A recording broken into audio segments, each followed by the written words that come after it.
Hello students, good afternoon. Welcome to IDVM Memorial classes. Now let us solve question number 10 of exercise 15.2. ठीक है, क्या है ये question? The diameter of circles in millimeters drawn in a design are given below. Diameter and number of circles are given in this table. Now we need to calculate the standard deviation and mean diameter of the circles. ठीक है, यानी जो design के अंदर circles बने हुए हैं उनका पहले हमें मीन निकालना है, then we need to find the standard deviation. ठीक है, so how will find it, let us see. इसके लिए first will draw a table as given below. ठीक है, so first let us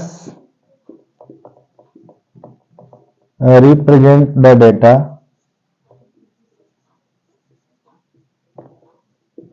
in the table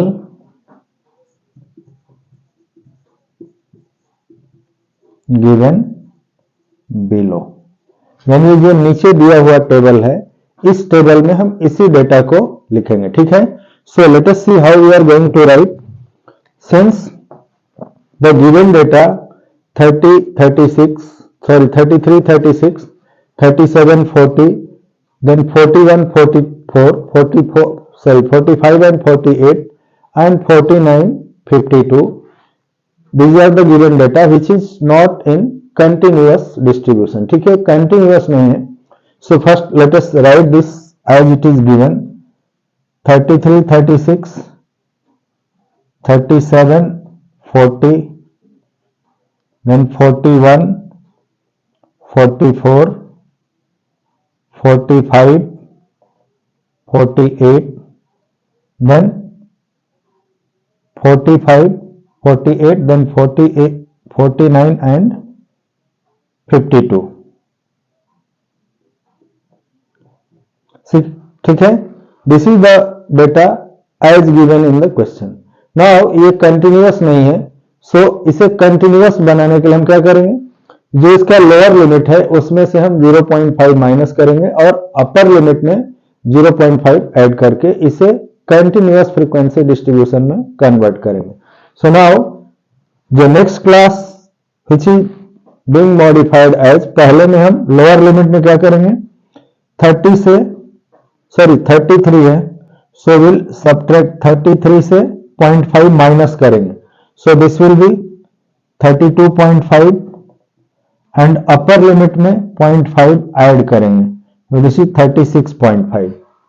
ठीक है, now उसी तरह से इधर this will be 36.5 to 40.5, 40.5 to 44.5. Now 44.5 to 48.5 and 48.5 to 52.5. This is the modified class. यानी इसी क्लास को हमने कंटिन्यूअस डिस्ट्रीब्यूशन के क्लास में मॉडिफाई कर दिया. ठीक है, now its frequency is given as 15, 17, 21, 22 and 25. These are the frequencies given. ठीक है, नाउ अब हम क्या करेंगे, will find the mid point of each class. तो यहां कैसे निकालेंगे mid point of each class. Next column is mid point denoted by xi. ठीक है, सो ये मिड पॉइंट निकालने के लिए हम क्या करते हैं, इन दोनों का सम लेकर के और उसे 2 से डिवाइड करेंगे. सो ये सम कितना हो जाएगा, 36 प्लस 33, 69, या इन दोनों का भी हम सम लेंगे तो ये भी उतना ही होगा. ठीक है, और जब इसको हम डिवाइड करेंगे यानी 69 को 2 से डिवाइड करेंगे तो value is 38.4, sorry 34.4. So middle value is for first class 34.4. ठीक है, उसी तरह से हर एक में 4 का डिफरेंस होता रहेगा. Next is 38.4, this is 42.4, next is 46.4 and last is 50.4. These are the midpoint of each class. ठीक है. Now to find the mean by shortcut method और mean deviation method, इनमें से जो मिडिल वैल्यू है उसको हम assumed mean ले लेंगे. ठीक है. So here middle value of this is 42.5. Let us consider this one as assumed mean. ठीक है. इस वैल्यू को हमने assumed mean ले लिया. So let assumed mean A equal to 42 point, sorry, these are 0.5 है.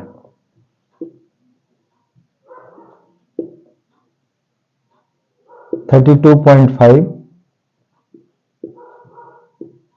ठीक है. सो इन वैल्यूज में assumed mean क्या है? This is 42.5. जो मिडिल वैल्यू है, 5 ऑब्जर्वेशन है, पांचों के मिडिल में जो है that is taken as assumed mean. अब इस assumed mean से हम एक्चुअल मीन कैसे निकालते हैं उसके लिए फॉर्मूला है. अब assumed mean तो मालूम हो गया. नाउ assumed mean के बाद फ्रीक्वेंसी हमें गिवन है. सो एक्चुअल मीन निकालने के लिए हम क्या करेंगे, इसको और थोड़ा शॉर्ट करेंगे पहले, और शॉर्टकट के बाद will find the actual value of this. पहले नाउ इन सारी फ्रीक्वेंसीज का सम कितना होगा. When we add this will be equal to 100. ये फ्रीक्वेंसी का जो सम है वो 100 हो गया. Now first will find deviation of each observation from the assumed mean. यानी ये जो भी सेंट्रल वैल्यू है या मिड पॉइंट है, इनका इस assumed mean से डेविएशन कितना है, that is xi minus a, यानी xi माइनस 42.5. हर एक ऑब्जर्वेशन का 42.5 से डिफरेंस लेंगे. So this will B 34.5 minus 42.5. जब हम इसे माइनस करेंगे तो कितना हो जाएगा, 8. उसी तरह ये छोटा है बड़ा है, यानी 34.5 माइनस 42.5 लेंगे. So this will be minus 8. Next is minus 4. This is 0, 4 and 8. This is deviation of each observation from the mean. Now इस डेविएशन को हम जो क्लास साइज है उससे डिवाइड करेंगे and that is taken as yi. ठीक है. So here xi minus a upon class size h which is equal to 4 है, यानी 4 से डिवाइड करेंगे. So this is taken as yi and इसकी वैल्यू कितनी हो जाएगी, जब हर एक ऑब्जर्वेशन को हम सॉरी डेविएशन को 4 से डिवाइड करेंगे तो this will be minus 2, minus 1, 0, 1 and 2. ठीक है. नाउ ये वैल्यू yi की है. अब इस वैल्यू से हम करस्पॉन्डिंग फ्रीक्वेंसीज को मल्टीप्लाई करेंगे. सो कितना हो जाएगा, 15 into minus 2, this is minus 30. This is fi into yi minus 30. 17 into 1 that is minus 17. 21 into 0, 0, 22 into 1, this is 22, 25 into 2, 50. ठीक है. सो इसमें दो वैल्यू पॉजिटिव है और दो नेगेटिव है. जब हम इनका सम लेंगे तो 72 is positive and 47 is negative. So इनका डिफरेंस कितना होगा, दैट इज इक्वल टू 25, यानी sigma fi into yi equal to 25. This is sum of each product fi yi. ठीक है. इन सारे प्रोडक्ट का सम है 25. सो नाउ assumed mean मालूम हो गया. Then how to calculate the actual mean. Hence अब हमें यहाँ क्या क्या मालूम हो गया, class size h n equal to 100 है, class size h equal to 4 है and sigma fi into yi this is 25. so mean क्या होता है, actual mean x bar equal to assumed mean plus sigma fi yi by n into 100, sorry n into h. ठीक है. So this will be, A की value कितना है 42.5, sigma FIYI is 25, n is 100 and h equal to 4. So now this will be 42.5 plus sigma FIYI 25 upon 100 into 4. ये 25 into 4 और 4 से 4 cut जाएगा. So this is 42.5 plus 1. ठीक है, जब हम इसे सम करेंगे so this will be equal to 43.5. Means your actual mean equal to 43.5. So mean diameter जो क्वेश्चन में पूछा गया है, find the mean diameter of circle, that is 43.5. ठीक है, ये मीन डायमीटर हो गया. Now next is standard deviation. So now to calculate the standard deviation we need some more thing, that is yi square, and first we'll find yi square. इसका square लेंगे और इसका square कितना होगा 2 का square minus 2 का square, that is 4 minus 1 square 1 0 1 and 4. ठीक है, now will find the product of fi into yi square, यानी फ्रीक्वेंसीज का वाई स्क्वायर के साथ करेस्पॉन्डिंग फ्रीक्वेंसी से वाई स्क्वायर को मल्टीप्लाई करेंगे. So this is here fi into Y square कितना हो जाएगा 15 into 4 60, 17 into 1 17, 21 into 0 0, 22 into 1 22 and 25 into 4, this is 100.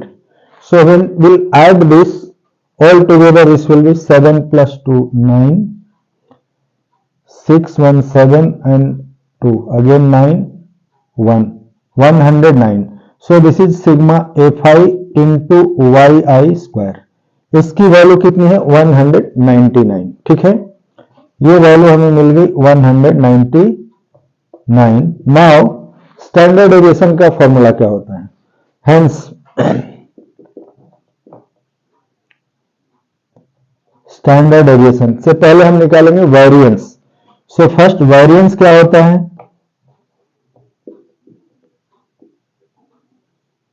Sigma square equal to 1 by या h square by n square, this is h square by n square into n into sigma fi into yi square, where i is from 1 to 5. यहां पर क्या है 1 to 5 है सभी, क्योंकि total number of class 5 है, minus sigma fi into yi whole square, here also i is 1 to 5. ठीक है, this is the value of your formula for calculating standard deviation. Now here h square कितना है 4 square by n square, that is 100 square into 100 into fi yi square is 199 minus 25 whole square. ठीक है, सो इस 4 into 4 by 100 into 100 को 4 से cut करेंगे तो 1 into 1 by 25 into 25, यानी this will B 1 upon 25 into 25 into here 19,900 minus 625. ठीक है, ये वैल्यू मिली हमें स्टैंडर्ड डेविएशन का. नाउ इसको फर्दर सोल्व करेंगे तो क्या हो जाएगा इक्वल टू 1 अपॉन 625 इंटू ये 19,900 minus 625 will be equal to 19,625 600, that is ये जब माइनस करेंगे 19,900 minus 625, so this will be 275, यानी 19,275। इसको फर्दर जब हम डिवाइड करेंगे 625 से, या इसको 25 कर दें और इसे 25 से कट करेंगे, तो दिस विल बी 25 इंटू 7, 175, पूरा डिवाइड करेंगे, this will B 771 divided by 25। ठीक है, तो 771 बाई 25 जो आया, इसको फर्दर जब हम डिवाइड करेंगे, सो दिस विल बी 25 3 या 75, 202 हो गया। उसके बाद 2121 डिवाइड नहीं होगा, 0 बार में जाएगा, 30.21 के आगे 0, 200, तो 25 8 या 200, एंड फर्दर उसके डिवाइड करेंगे तो 25 इंटू 400, यानी वेरिएंस हमारा मिल गया sigma square equal to 30.84। So standard deviation क्या होता है? Square root of variance. Hence standard deviation sigma equal to square root of 30.84, and जब इसका स्क्वायर रूट निकालोगे, so this value is approximately 5.55। ठीक है, सो ये लॉन्ग डिवीजन मेथड से निकाल सकते हो 5.55। This is the standard deviation for this given class. ठीक है, तो नोट करो, मिलते हैं अगले वीडियो में नेक्स्ट क्वेश्चन के सॉल्यूशन के साथ। Okay, bye.